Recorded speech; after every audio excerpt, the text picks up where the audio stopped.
Assalamu alaikum viewers, my name is Mohammad Yasir Kiani, Assistant Professor of Chemistry, and today our topic is carboxylic acid.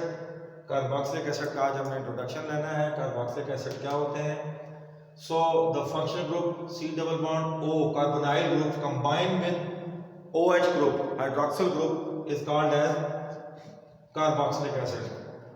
So जब एक ही carbon के साथ carbonyl group भी attach हो और hydroxyl group भी attach हो, then it is called as carboxylic acid. ठीक है, तो carboxylic group is usually written C double bond OOH या C डबल OOH, इसे हम कार्बोक्सिलिक एसिड कहते हैं। कार्बोक्सिलिक एसिड एरोमेटिक भी हो सकता है, एलिफेटिक भी हो सकता है, स्ट्रेट चेन भी अटैच हो सकती है और इसके साथ रिंग भी अटैच हो सकता है। ठीक है, तो इसमें किसी भी अल्काइल ग्रुप के साथ अगर R के साथ C डबल बॉन्ड OOH आ जाए तो उसे एलिफेटिक कार्बोक्सिलिक एसिड कहेंगे, और अगर एराइल ग्रुप अटैच है तो उसके साथ आप C double bond OOH attach है तो उसे हम एरोमेटिक कार्बोक्सिलिक एसिड कहेंगे। ठीक है, what are fatty acids? Fatty acids are long chain aliphatic acids. ये लॉन्ग चेन हाइड्रोकार्बन्स हैं जिनके साथ कार्बोक्सिलिक ग्रुप अटैच होता है।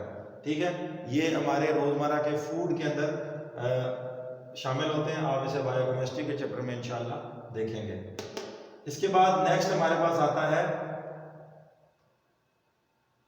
इनकी नोमेनक्लेचर।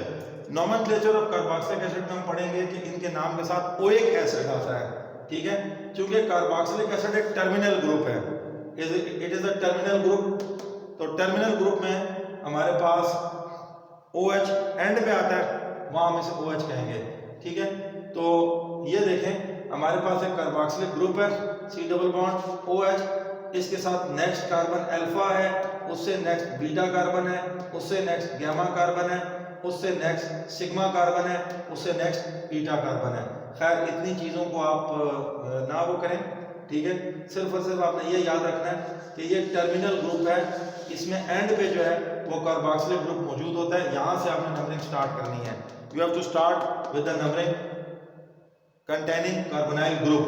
तो आपने कार्बोनाइल ग्रुप को प्रेफर करना है। अभी इसका नाम क्या होगा? 1 2 3 4 5 6, तो ये हेक्सानोइक एसिड होगा। क्या होगा? हेक्सानोइक एसिड होगा। इसी तरह अगर आप इसको देखें तो यहाँ पर आपके पास 2 क्लोरो ब्यूटेनोइक एसिड है, या commonly it is called as alpha chloro butyric acid. ये कॉमन नेम है। Common name is not the IUPAC name. ठीक है, ये कॉमन नेमिंग के अंदर होता है अल्फा बीटा गामा और सिग्मा और ईटा। ठीक है, IUPAC नाम के अंदर हम ओइक एसिड अटैच करेंगे। क्या करेंगे? और कॉमन नेम में हम अल्फा बीटा गामा सिग्मा और ईटा कार्बन यूज करेंगे। ठीक है, तो वो कार्बन होती हैं फॉर द डिफरेंट सब्स्टिट्यूएंट्स जो अटैच होते हैं। तो चलिए आगे चलते हैं। Common name is not included. IUPAC नाम में हम क्या करेंगे? Remove E from the alkane. Alkane का E रिमूव करेंगे और साथ ओइक एसिड ऐड करेंगे। ठीक है, सबसे पहला स्टेप क्या है? हम E रिमूव करेंगे अल्केन के अंदर और ओइक एसिड ऐड करेंगे। ठीक है, the carbon of the carboxylic group is carbon number 1, always carbon number 1। अब ये देखें, it is 2 chloro butanoic acid. Second number पे क्लोरीन अटैच है और 1 2 3 4 टोटल कार्बन है। It is 2 chloro butanoic acid. इसी तरह ये जो कंपाउंड आपके सामने दिया हुआ है, it is trans 3 phenyl 2 propenoic acid. ठीक है, अब पहली बात तो ये कि ये देखें फिनाइल ग्रुप और कार्बोक्सिलिक ग्रुप एक ट्रांस फॉर्म के अंदर है। सिस और ट्रांस फॉर्म मैंने आपको समझाई थी कि सिस फॉर्म क्या होती है और ट्रांस फॉर्म क्या होती है। ये स्टीरियो फॉर्म्स हैं। इसको सिनामिक एसिड भी कहते हैं। क्या कहते हैं? Cinnamic acid. Basically this acid is found in the cinnamon, that is commonly, that's why that is called as a cinnamic acid. अच्छा जी, इसमें ट्रांस 3 फिनाइल 2 प्रोपेनोइक एसिड। ठीक है, यहाँ आपके पास ये कार्बन नंबर 1 आ गई, 2 3 के पास फिनाइल है तो, और ये ट्रांस फॉर्म है तो ट्रांस 3 फिनाइल 2 प्रोपेनोइक एसिड। आगे साइक्लिक एसिड, इसमें आप नाम देंगे जब आप किसी साइक्लिक एसिड को, तो देखें cycloalkanes bonded to carboxylic acid are named as cycloalkanes और साइक्लोअल्केन कार्बोक्सिलिक एसिड। जैसे फॉर एग्जांपल ये देखें, आपके पास एक साइक्लिक कंपाउंड है, इसके साथ कार्बोक्सिलिक ग्रुप अटैच है, और आइसोप्रोपाइल ग्रुप अटैच है। आइसोप्रोपाइल ग्रुप होता है कोई 3 कार्बन वाली ब्रांच अटैच है। This is the 3 carbon branch attach from the middle of the carbon, दरमियान वाली कार्बन से अटैच है। 3 कार्बनों में जो सेंट्रल कार्बन है, ठीक है, ये CH3 ऊपर भी आएगा, CH3 नीचे भी आएगा, इसीलिए यहाँ CH3 के इर्द गिर्द एक ट्वाइस दिया गया है, ठीक है। तो it is 2 isopropyl, second carbon पे क्या लगा हुआ है, आइसोप्रोपाइल। नंबर 1 कार्बन आपने किसको दिया है, number 1 position is referred to carboxylic group, 2 isopropyl cyclopropane carboxylic acid. तो आई रिपीट, कार्बोक्सिलिक एसिड में नाम के साथ देखें एंड पे ओइक एसिड आ रहा है, ठीक है। जैसे ये देखें, यहाँ आपके पास बेंजीन रिंग है, बेंजीन रिंग में एक हाइड्रोक्सिल ग्रुप है, एक आपके पास कार्बोक्सिलिक ग्रुप है। तो आपने इसको कहा आर्थो, ये रेफरेंस आ गया आर्थो मेटा पैरा, तो ओ हाइड्रोक्सी बेंजोइक एसिड, ठीक है, ओ हाइड्रोक्सी बेंजोइक एसिड, इसको सैलिसिलिक एसिड भी कहते हैं। नेक्स्ट ये हमारे पास डाइकार्बोक्सिलिक एसिड होते हैं। डाइकार्बोक्सिलिक एसिड वो होते हैं जिनके अंदर 2 कार्बोक्सिलिक ग्रुप हों, ठीक है। तो उनमें क्या होता है कि कॉमन नेम्स तो आपको पता है मेमोराइज करने पड़ते हैं। IUPAC नेमिंग के लिए हम क्या करते हैं कि एक एंड लेते हैं जो क्लोज टू द सब्स्टिट्यूएंट होता है, जो क्लोज टू द सब्स्टिट्यूएंट होता है। 2 carboxylic group in the benzene, इनको यूजुअली डायोइक एसिड कहते हैं। क्या कहते हैं, डायोइक एसिड। जैसे ऑक्सैलिक एसिड है, it is an organic acid containing 2 carboxylic group और डायोइक एसिड। अब इसी तरह ये देखें, यहाँ पर आपके पास एक कार्बोक्सिलिक ग्रुप इस टर्मिनल पे है, एक इस टर्मिनल पे है। अब हम किस वाले को प्रेफर करेंगे, तो हम प्रेफर करेंगे उस वाले को जो सब्स्टिट्यूएंट के करीब है। Look at the bromine containing carbon is more closer to the left side, so हम यहां से लिखेंगे 1 2 3 4 5 6, तो ये होगा 3 ब्रोमो हेक्सेन। हेक्सेन क्यों कह रहे हैं, टोटल 6 कार्बन है। जरा गिने इसके अंदर, there are total 6 carbons in it, count them 1 2 3 4 5 6, so 3 bromo hexane dioic acid, इसे ब्रोमो एडिपिक एसिड भी कहते हैं, beta bromo adipic acid. Basically beta bromo इसलिए कहते हैं कि ये बीटा कार्बन पे है, ये इसका कॉमन नेम है। Beta bromo adipic acid is the common name of it. IUPAC नाम में हम ये करना है कि जो डाइकार्बोक्सिलिक एसिड होते हैं उनमें जो कार्बोक्सिलिक ग्रुप सब्स्टिट्यूएंट के करीब हो उसको प्रेफर किया जाता है। अब हम स्ट्रक्चर की बात करते हैं, तो कार्बोक्सिलिक ग्रुप का जो स्ट्रक्चर है, इसमें कार्बन जो होती है वो sp2 हाइब्रिडाइज होती है। क्यों sp2 हाइब्रिडाइज होती है, इसलिए कि carbon oxygen double bond is there, carbon oxygen double bond जो है वो उसके अंदर मौजूद होता है। तो कार्बन इज sp2 हाइब्रिडाइज्ड, ठीक है, बॉन्ड एंगल्स क्लोज टू 120। अब जो OH है ये एक्लिप्स्ड होता है विद कार्बोनाइल। एक्लिप्स का मतलब होता है कार्बोनाइल के पीछे आ जाता है, कार्बोनाइल उसे एक्लिप्स कर देता है, छुपा देता है, to get the overlap of pi orbital and, ये यहां नजर आ रहा है, ठीक है, and with the orbital the lone pair of oxygen. Oxygen का एक लोन पेयर आ गया। आप स्ट्रक्चर में चीजें देख लेंगे, ठीक है, कि कार्बोक्सिलिक का स्ट्रक्चर क्या है। ये देखें आपके पास ये आपके पास एक मेजर और माइनर 2 फॉर्म्स हैं इसकी। ये कार्बोनाइल ग्रुप है C डबल बॉन्ड O, और ये ऑक्सीजन है OH, ठीक है, और ये आपका स्ट्रक्चर बना हुआ है। अब उसके बाद हम बात करते हैं फिजिकल प्रॉपर्टीज की। तो जो फिजिकल प्रॉपर्टीज हैं उनमें सबसे पहले बॉइलिंग पॉइंट की बात आती है। तो बॉइलिंग पॉइंट कार्बोक्सिलिक एसिड के इसलिए ज़्यादा होते हैं कि ये इनके अंदर हाइड्रोजन बॉन्डिंग पाई जाती है, ठीक है, ये इंटरमॉलिक्यूलर हाइड्रोजन बॉन्डिंग शो करते हैं। वो इस वजह से कि कार्बोनाइल ग्रुप की ऑक्सीजन जो नेबरिंग कार्बोनाइल ग्रुप का नेबरिंग कार्बोक्सिलिक मॉलिक्यूल होता है उसकी हाइड्रोजन को अट्रैक्ट करती है अपनी तरफ, ठीक है। इसीलिए आपको 2 डिफरेंट कलर में 2 कार्बोनाइल मॉलिक्यूल दिखाए गए, 2 कार्बोक्सिलिक एसिड मॉलिक्यूल दिखाए गए, और उनमें आप देख सकते हैं कि कार्बोनाइल ग्रुप की ऑक्सीजन कार्बोक्सिलिक ग्रुप की हाइड्रोजन के साथ क्या हो रही है, इसको अट्रैक्ट कर रही है। तो this attraction causes a formation of a dimer. Dimer कहते हैं दो मॉलिक्यूलों के कंबाइन होने से जो स्ट्रक्चर बनता है, ठीक है, इसे डाइमर फॉर्मेशन कहते हैं, ठीक है। तो higher boiling points than the similar alcohols, इनके अल्कोहल से बॉइलिंग पॉइंट ज्यादा इस वजह से होते हैं कि ये आपस में इंटरमॉलिक्यूलर हाइड्रोजन बॉन्डिंग बनाते हैं, that's why they have higher boiling points. ये एसिटिक एसिड है, बॉइलिंग पॉइंट 118 डिग्री सेंटीग्रेड है। Acetic acid commonly is known as vinegar. Vinegar इसका डिल्यूट सॉल्यूशन होता है, ठीक है। इसको ग्लेशियल एसिटिक एसिड भी कहते हैं। ये सॉलिड फॉर्म में लाइक ग्लेशियल आइस शेप होता है। मेल्टिंग पॉइंट्स देखें, जो हायर कार्बोक्सिलिक एसिड है they are solid at room temperature. वो रूम टेम्परेचर पे क्या होते हैं, सॉलिड्स होते हैं। तो aliphatic acid with more than 8 carbons, ये याद रखना है आपने कि द स्ट्रेट चेन और the carboxylic group containing alkyl groups more than 8 carbon जब होगा कार्बोक्सिलिक एसिड में, तो they are solid at room temperature. वो रूम टेम्परेचर पे क्या होंगे, सॉलिड होंगे। Double bonds specially cis lower the melting point, ठीक है। जो सिस फॉर्म्स होंगी उनके boiling point melting point low होंगे देन द ट्रांस फॉर्म्स, ठीक है। Stearic acid, oleic acid, linoleic acid, ठीक है। तो linoleic acid, stearic acid, oleic acid. Stearic acid saturated है, सैचुरेटेड कार्बोक्सिलिक एसिड है, 72 डिग्री सेंटीग्रेड है।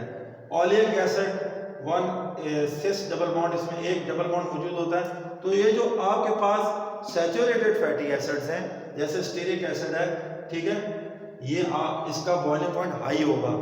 और जो आपके पास जो सिस डबल बॉन्ड है जिनके अंदर which are unsaturated carboxylic acid जैसे ओलिक एसिड है और लिनोलिक एसिड है, ठीक है, इनके बॉइलिंग पॉइंट कम होंगे। देखें एक डबल बॉन्ड है तो आपका मेल्टिंग पॉइंट यहाँ पर आ गया 16 डिग्री सेंटीग्रेड। और लिनोलेइक एसिड आपके पास 2 सिस डबल बॉन्ड्स हैं तो आपका जो मेल्टिंग पॉइंट आ जाएगा इसमें वो -5 डिग्री सेंटीग्रेड आ जाएगा, ठीक है। सॉल्युबिलिटी देखिए, हाइड्रोजन बॉन्डिंग मौजूद है, पोलैरिटी मौजूद है। इन दो फैक्टर्स के होते हुए जो ज्यादातर लोअर कार्बोक्सिलिक एसिड्स हैं दे आर वाटर सॉल्युबल, ठीक है। लेकिन वाटर सॉल्युबल जैसे जैसे इनके अंदर एलिफेटिक चेन इंक्रीज होगी, कार्बन चेन बड़ी होती जाएगी, ऐसे ऐसे वाटर सॉल्युबिलिटी भी डिक्रीज होती जाएगी। आप एक बात याद रखें कि ये जो अल्काइल चेन होती है, लॉन्ग अल्काइल चेन होती है, that long alkyl chain is basically hydrophobic in nature. वो नेचर में क्या होती है, हाइड्रोफोबिक होती है, वाटर रिपेलिंग होती है। So that water repelling ability that causes the insolubility of water. लिहाजा हम कह सकते हैं, we can say that lower carboxylic acids they are more soluble in water as compare to higher carboxylic acid. Higher carboxylic acid किसे कहेंगे, जिनकी carbon chain long होंगी। Up to 4 carbon carboxylic acid is miscible in water but they are more soluble in alcohol because दो बातें, एक तो alcohol organic solvent है, ठीक है। फिर अल्कोहल के अंदर इनकी सॉल्युबिलिटी इसलिए ज़्यादा है कि अल्कोहल में भी OH ग्रुप है, कार्बोक्सिलिक एसिड में भी OH ग्रुप है, तो इसलिए लाइक डिसॉल्व्स लाइक का उसूल काम करता है। They are also soluble in relatively non polar solvents, ठीक है। जो नॉन पोलर सॉल्वेंट्स हैं उनमें सॉल्युबल होने की वजह क्या है, क्योंकि इनके साथ एक अल्काइल ग्रुप होता है। Alkyl group is hydrophobic in nature, तो वो नेचर जो है, नॉन पोलैरिटी जो है, वो क्लोरोफॉर्म जैसी चीज़ों के अंदर इनको डिसॉल्व करने में मदद देती है, that causes the solubility in the non polar solvents. तो आप कह सकते हैं कि जो हायर कार्बोक्सिलिक एसिड होते हैं they are more soluble in non polar solvents and the lower carboxylic acid up to 4 carbons they are more soluble in water, okay। अब देखें एसिडिटी। पहली बात तो ये याद रखें कि carboxylic acid are more acidic than alcohols. वजह, अल्कोहल के अंदर यहाँ पर sp3 हाइब्रिडाइज्ड कार्बन है यहाँ पर sp2 हाइब्रिडाइज कार्बन है, एक वजह। दूसरी वजह ये होती है कि जो कार्बोनाइल है इसका जो इलेक्ट्रॉन विड्राइंग इफेक्ट है, ठीक है, वो OH बॉन्ड को कमजोर कर देता है। इस OH बॉन्ड को कमजोर करने की वजह से ये OH ज्यादा जल्दी रिलीज कर देता है। जब कोई चीज ज्यादा OH हाइड्रोजन को जल्दी रिलीज कर देता है, जब ये हाइड्रोजन ज्यादा रिलीज होगा या हाइड्रोजन का रिलीज आसान होगा, ईज होगी इसके आयनाइजेशन में, तो it will form more ions, ठीक है। तो carboxylic acids are more acidic than alcohols, इनका pKa भी अल्कोहल से कम होता है, ठीक है। आयनाइजेशन कांस्टेंट जो है फॉर एसिड्स है वो कम होता है, जितना pKa कम होगा इतना ज्यादा चीज एसिडिक होगी, ठीक है, जैसे कार्बोक्सिलिक एसिड की मैंने एग्जांपल दी। दूसरी बड़ी बात यह है कि जो इलेक्ट्रॉन विड्राइंग सब्स्टिट्यूएंट्स हैं, आप आगे पढ़ेंगे, electron withdrawing substituent increase the acidity of carboxylic acid. इनके साथ अगर कोई इलेक्ट्रॉन विड्राइंग सब्स्टिट्यूएंट लगा होगा, जैसे क्लोरीन है, ब्रोमीन वगैरह है, तो वो इनकी एसिडिटी को इंक्रीज कर देंगे। अब ये देखिए हमारे पास अल्कोहल है, अल्कोहल जब हम वाटर में डिजोल्व करते हैं, it forms alkoxide ion. पानी में अल्कोहल डिजोल्व होकर क्या बनाती है? Alkoxide. RO ion is called as the alkoxide ion, ठीक है। इसका pKa है 16, ठीक है, और आयनाइजेशन कांस्टेंट फॉर एसिड है 10 raised to power -16। अब एज कंपेयर टू अल्कोहल, अगर आप कार्बोक्सिलिक एसिड को देखें तो जब ये वाटर के अंदर डिजोल्व होते हैं तो ये कार्बोक्सिलेट आयन देते हैं। कार्बोक्सिलेट आयन रेजोनेंस करता है, रेजोनेट करता है ये between these two atoms of oxygen attach with the carbon. इस वजह से इसकी रेजोनेंस स्टेबिलिटी ज्यादा होती है। जब कोई चीज आयनाइज होकर उसका आयन ज्यादा स्टेबल हो जाए, इसका मतलब यह है कि वो आयनाइज होगी और आयनाइज फॉर्म में ज्यादा देर बरकरार रहेगी। It will remain in the ionize form, ठीक है, because of more stable resonance structure. Alkoxide ion is not much stable as compare to carboxylate ion. Secondly, look at the pKa values, a very low pKa value, ठीक है, and comparatively high value of ionization constant, ठीक है। तो ये देखें यहाँ पर जो स्टेबलाइजेशन ग्राफ है एनर्जी का, ठीक है, यहाँ पर ये हाई एनर्जी में और ये लो एनर्जी में, it will be less stable and it will be more stable, ठीक है। तो ये एसिडिटी की वजह मैंने आपको बता दी कि why carboxylic acid are more acidic than alcohol, ठीक है, एंड फिनोल एज वेल। देखिए अल्कोहल के बाद मोर एसिडिक फिनोल होता है, फिनोल के बाद मोर एसिडिक कार्बोक्सिलिक एसिड होता है, ठीक है। ये रेजोनेंस स्टेबलाइजेशन है। देखें यहाँ पर आपके पास -12 इस ऑक्सीजन के साथ है, -12 इस ऑक्सीजन के साथ है। यहाँ ये डबल बॉन्ड रेजोनेट करता है between these two oxygen, and this resonance stability causes the stability of carboxylate ion and hence it becomes more acidic than the alcohols. मैंने आपको बताया substituent effect of on acidity, जो electron withdrawing substituents हैं, ठीक है, वो ज्यादा acidic होंगे। देखें एसिटिक एसिड pKa 4.74 है। अब alkyl group is less electron withdrawing as compare to chlorine. Chlorine is more electron withdrawing substituent. So अगर आप क्लोरो एसिटिक एसिड की बात करें तो वो मच मोर एसिडिक होगा than that of acetic acid. तो एसिटिक एसिड से ज्यादा क्लोरो एसिटिक एसिड, और क्लोरो एसिडिक्स जब डाई क्लोरो एसिटिक एसिड बनेगा, ठीक है, 2 क्लोरीन लगेंगे, ये और ज्यादा एसिडिक हो जाएगा। देखें इसकी pKa कम होती जा रही है। मैंने आपको बताया है कि जितनी pKa कम होती जाएगी इतना एसिडिटी बढ़ती जाएगी।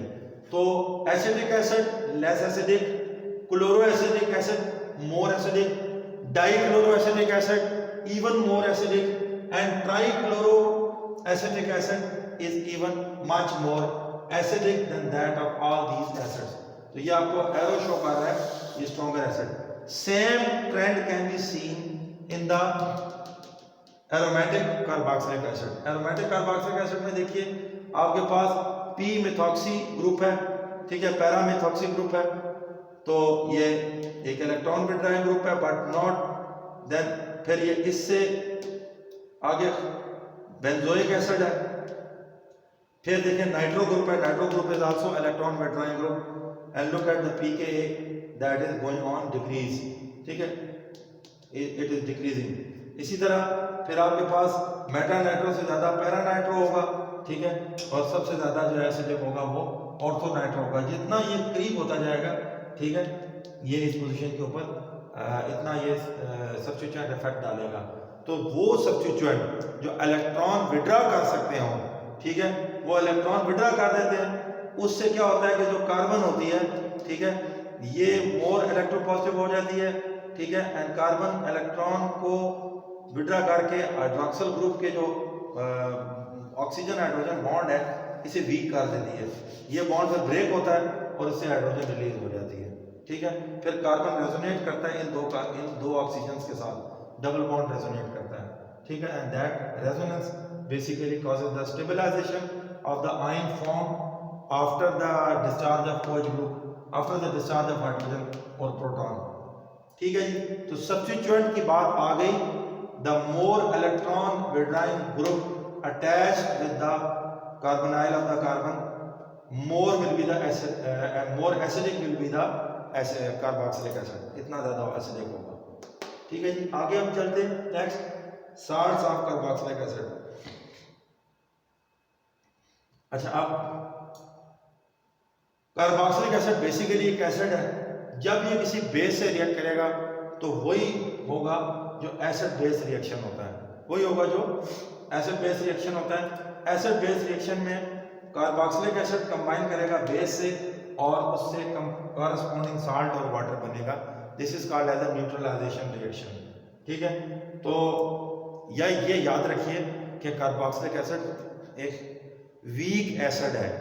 तो जब ये किसी स्ट्रॉन्ग बेस से कंबाइन करेगा, तो strong base combine with weak acid to form a basic salt. Basic salt कौन सा होता है? जब किसी साल्ट को हम वाटर में डिसॉल्व करें और उससे स्ट्रॉन्ग बेस बने और वीक एसिड बने। अब स्ट्रॉन्ग बेस ज्यादा आयनाइज होगा तो solution will be basic, weak acid less ionize होगा तो solution will be less acidic and more basic. That's why जो बेसिक साल्ट होता है, ठीक है, वो तब बनता है जब स्ट्रॉन्ग बेस हो और एसिड वीक हो।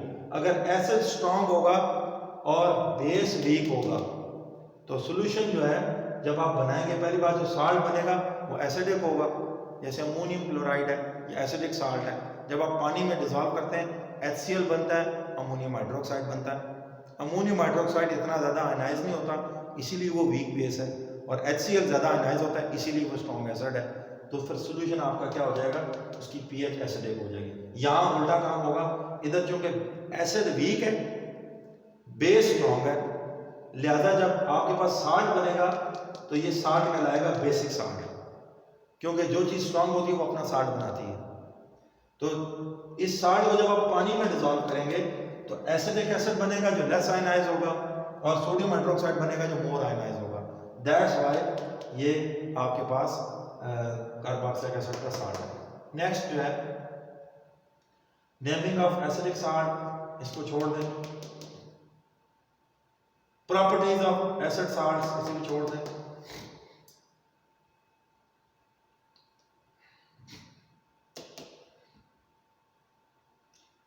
अच्छा, अब इसमें कुछ इंपॉर्टेंट एसिड्स हैं carboxylic acid. Acetic acid is vinegar and other food. Acetic acid किस लिए यूज होता है? ज़्यादातर हम पिकल्स में यूज करते हैं इसे, ठीक है। सिरका बहुत सारे पिकल्स में यूज होता है, फूड प्रिजर्वेटिव है, ठीक है, और सॉल्वेंट भी यूज होता है, एज अ कैटलिस्ट भी यूज होता है, ठीक है। बहुत सारी सिंथेसिस के लिए एज अ रिएजेंट भी यूज होता है, ठीक है, ऑर्गेनिक सिंथेसिस में। Fatty acids they form the fats and oils, ठीक है। फैटी एसिड्स क्या होते हैं? These are the long chain hydrocarbons having carboxylic group, ठीक है। जो क्या होते हैं? लॉन्ग चेन हाइड्रोकार्बन्स होते हैं जिनके साथ आपके भी यानी aliphatic carboxylic acids are known as fatty acids. They may be saturated, they may be unsaturated, ठीक है। सैचुरेटेड भी हो सकते हैं, अनसैचुरेटेड भी हो सकते हैं। इनका मेटाबॉलिज्म में बड़ा इंपॉर्टेंट रोल है, ठीक है। पॉली अनसैचुरेटेड फैटी एसिड्स, इनको हम यूज़ करते हैं ठीक है। जैसे आपके पास ओमेगा 3 फैटी एसिड्स हैं, these are the polyunsaturated fatty acids, they are very healthy. ये बॉडी में बैड कोलेस्ट्रॉल को कम करते हैं और गुड कोलेस्ट्रॉल को इम्प्रूव करते हैं, एचडीएल को इम्प्रूव कर देते हैं, एलडीएल को कम कर देते हैं। इसी तरह जो सैचुरेटेड फैटी एसिड्स हैं, ठीक है, मोनो और ये इसको हम ट्रांस फैट भी कहते हैं, ठीक है। तो ये ट्रांस फैट मक्खन में होती है, इन चीज़ों में होती है, तो ये इनका इफेक्ट उल्टा होता है। ये एचडीएल या जो गुड कोलेस्ट्रॉल होता है उसको डिक्रीज करते हैं, बैड कोलेस्ट्रॉल को इम्प्रूव कर देते हैं। Benzoic acid in drugs use होता है, प्रिजर्वेटिव सोडियम बेंजोएट यूज होता है आपके पेप्सी वगैरह, स्प्राइट वगैरह जो आपकी बेवरेजेस होती हैं, सॉफ्ट ड्रिंक्स होते हैं, उनके अंदर benzoic acid is used as preservative, food preservative. Adipic acid is used to make nylon 66। Nylon जो है एक पॉलीमर है, आप आगे इंडस्ट्रियल केमिस्ट्री में ये पढ़ेंगे नायलॉन 66 पॉलीमर जो है वो कैसे बनता है, ठीक है। बहुत सारी चीज़ें जो है वो नायलॉन मटेरियल की बनी होती हैं, उनमें एडिपिक एसिड यूज होता है, it is a dicarboxylic acid, ठीक है। और phthalic acid is used to make polyesters. Polyesters को अगर मैं थोड़ा सा डिफरेंट तरीके से प्रोनाउंस करूँ तो ये पॉलीएस्टर होता है, जो पॉलीएस्टर रज़ाइयाँ वगैरह होती हैं, ये खास तरह का फाइबर होता है, ठीक है। It is some kind of stuff which is used in jackets, which is used in the quilts, जो हमारी इंस्टेंट रज़ाइयाँ वगैरह होती हैं उनके अंदर ये पॉलीएस्टर वगैरह भरा जाता है। तो ये वो पॉलीएस्टर है जो फथैलिक एसिड से यूज़ होता है। It is also derivative of carboxylic acid, ये कार्बोक्सिलिक एसिड का डेरिवेटिव होता है, ठीक है। उसके बाद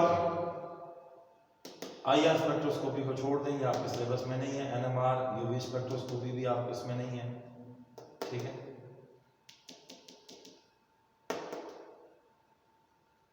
सिंथेसिस, अच्छा सिंथेसिस का हम आगे एक अलग लेक्चर लेंगे, लेकिन आज सिंथेसिस का एक ओवरव्यू आपको दे देते हैं, ठीक है। वापस इस पहले पॉइंट पे जाइए, पहले पॉइंट पे जाइए, वापस यहाँ से आगे जाइए, आगे पीछे जा रहे हैं आप, आगे जाए,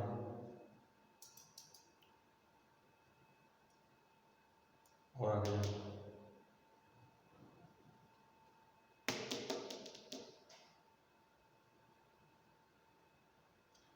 अच्छा जी, और आगे, और आगे, और आगे।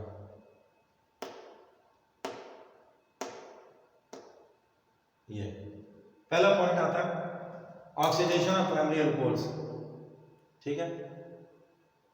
इसको यहाँ पहले पॉइंट पर रखें, ये दो पॉइंट हटाएं यहाँ से। तो सबसे पहले हमारे पास ऑक्सीडेशन ऑफ प्राइमरी अल्कोहल्स आते हैं। देखें, आपने पहले पढ़ा हुआ है ऑक्सीडेशन सीक्वेंस में कि अल्कोहल्स को जब हम ऑक्सीडाइज करें उससे एल्डिहाइड्स बनते हैं, ठीक है। और एल्डिहाइड्स फिर फर्दर मोर जो है वो कन्वर्ट होते हैं कार्बोक्सिलिक एसिड में, ठीक है। और फिर अगर वो अल्कोहल सेकेंडरी हो तो फिर वो कन्वर्ट होते हैं कीटोन्स में। तो ये देखें आपके पास oxidation of primary alcohols and aldehydes with chromic acid. Chromic acid एक ऑक्सीडाइजिंग एजेंट होगा जो कि प्राइमरी अल्कोहल्स को और एल्डिहाइड्स, अगर आप एल्डिहाइड्स को ऑक्सीडाइज करेंगे डायरेक्ट कार्बोक्सिलिक एसिड बनेगा। अल्कोहल को ऑक्सीडाइज करेंगे पहले एल्डिहाइड बनेगा और एल्डिहाइड से ऑक्सीडेशन कंटिन्यू करेंगे, इससे आपके पास ऑक्सीडेशन आपका कार्बोक्सिलिक एसिड बनेगा। नेक्स्ट पॉइंट जो हमारे पास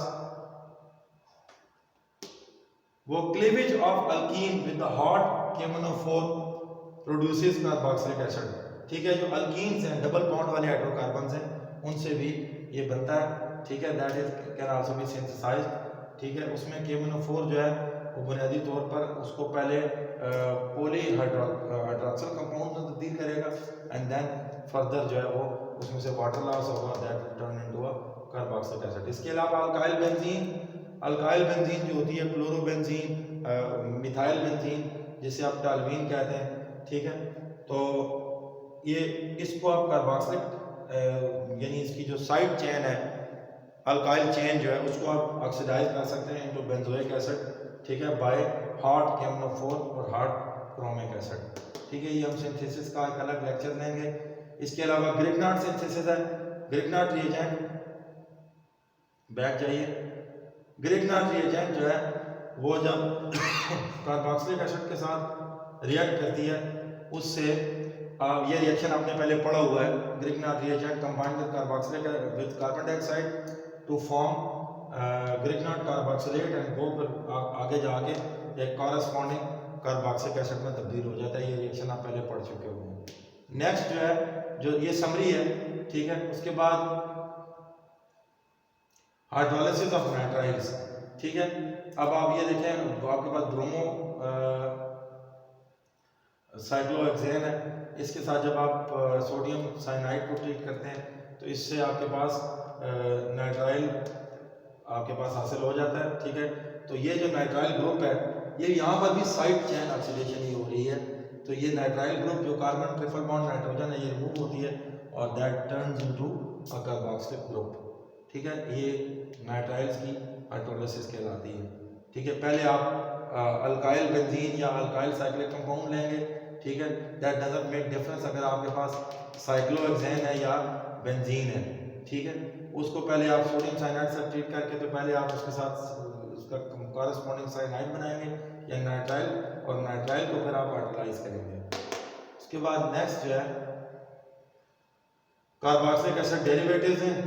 डेरिवेटिव्स कौन कौन से हैं? The group bonded to the acyl carbon, ठीक है, that determine the class of compound, ठीक है। OH और carboxylic acid, Cl acid chloride, OR esters और NH2 अमाइड, ठीक है। यानी जब आप कार्बोक्सिल ग्रुप के OH को रिमूव करेंगे, ठीक है, उसके साथ Cl लगाएंगे तो वो एसिटाइल क्लोराइड बन जाएगा, यानी एसिड हैलाइड बन जाएगा। अगर आप OR लगाएंगे एस्टर बन जाएगा। अगर आप OH को हटा के NH2 लगाएंगे तो अमाइड बन जाएगा। ये सब कार्बोक्सिलिक एसिड के डेरिवेटिव कहलाते हैं। इन चीज़ों को कार्बोक्सिलिक एसिड से तैयार किया जा सकता है। These inter convert via nucleophilic acyl substitution, ये सब्स्टिट्यूशन रिएक्शन आप पहले पढ़ चुके हैं, ठीक है। बस जी, यहाँ तक हम करेंगे आज, ठीक है। तो उम्मीद है आपको आज का कार्बोक्सिलिक एसिड का इंट्रोडक्शन का लेक्चर समझ आया होगा। इसमें हमने नोमेनक्लेचर पे डिस्कशन की, इसमें हमने कार्बोक्सिलिक एसिड की एसिडिटी पे डिटेल से बात की, ठीक है, और कार्बोक्सिलिक एसिड की फिजिकल प्रॉपर्टीज़ को स्टडी किया। तो अगर आपको ये वीडियो पसंद आए तो इसे लाइक कीजिएगा, कमेंट ज़रूर किया करें वीडियो के ऊपर। इससे पता चलता है कि वीडियो आपने कितनी दिलचस्पी से देखी है। और फिर उसके बाद अगर आपने अभी तक चैनल सब्सक्राइब नहीं किया तो आपकी मर्ज़ी है, ठीक है। दुनिया तो सब्सक्राइब करी जा रही है, ठीक है, आप भी करेंगे इंशाल्लाह आगे जाके। तो बेल आइकन का बटन ज़रूर दबाइएगा। ये घंटी का एक बटन होता है, ठीक है, लाल रंग का, इसे दबा दें तो फिर वो घंटी जो है वो मुस्तकिल चल पड़ती है। फिर जब नई वीडियो आती है तो कड़िंग होती है, तो उस कड़िंग से क्या होता है कि आपको पता चलता है कि नई वीडियो सर ने अपलोड कर दी है, ठीक है। आपका बहुत बहुत शुक्रिया। अल्लाह हाफ़िज़।